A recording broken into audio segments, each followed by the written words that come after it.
The first step after entering a convent are exciting.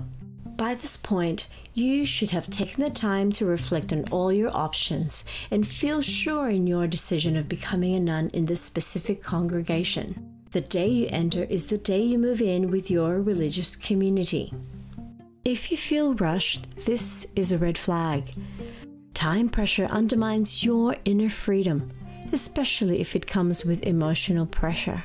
Only join a community that respects your inner freedom. After joining, you will go through various stages of training before professing vows and becoming a religious sister in its fullest sense. What these stages are called and how long they last may vary. You always have a right to know how long the training process in your chosen congregation will last. When denied this information and you have no idea when you'll become a fully professed member of your community, this is a red flag. Usually, the stages of formation in religious life are called postulancy and novitiate and last between 18 months and 4 years combined. During postulancy, you are called a postulant. You participate as fully as possible in the community life, but do not yet have formal commitments or duties.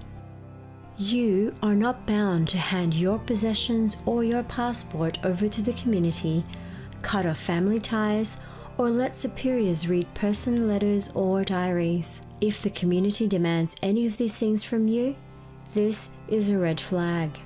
In joining the sisters for work and prayer, you get to know them better than before. Likewise, they get a better picture of you.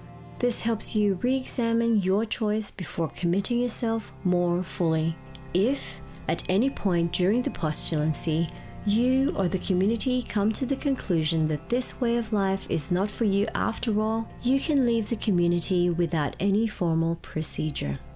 The novitiate has a higher degree of commitment. Only women who are at least 17 years old, not married, and physically and psychologically healthy, and take this decision freely can be accepted as novices. The novitiate lasts at least 1 year and must not be extended over 2 years. In rare cases, there may be an extension of a few months. If your novitiate is extended indefinitely, this is a violation of ecclesiastical law and also a red flag. During the novitiate, you will learn everything you need to know in order to consciously live in the life you are preparing for.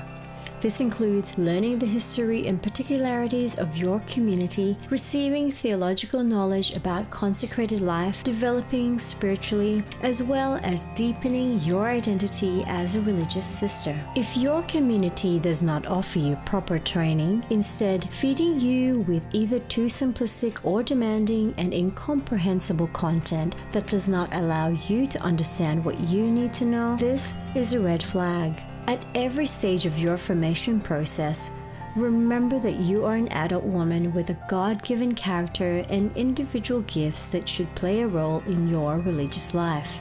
If you feel like you're being treated like a child or a servant without rights and deprived of your individuality, or if you feel increasingly depressed, lacking self-confidence, this is a red flag. Life in the community and the formation you receive should make you increasingly confident, not insecure, more knowledgeable, not confused.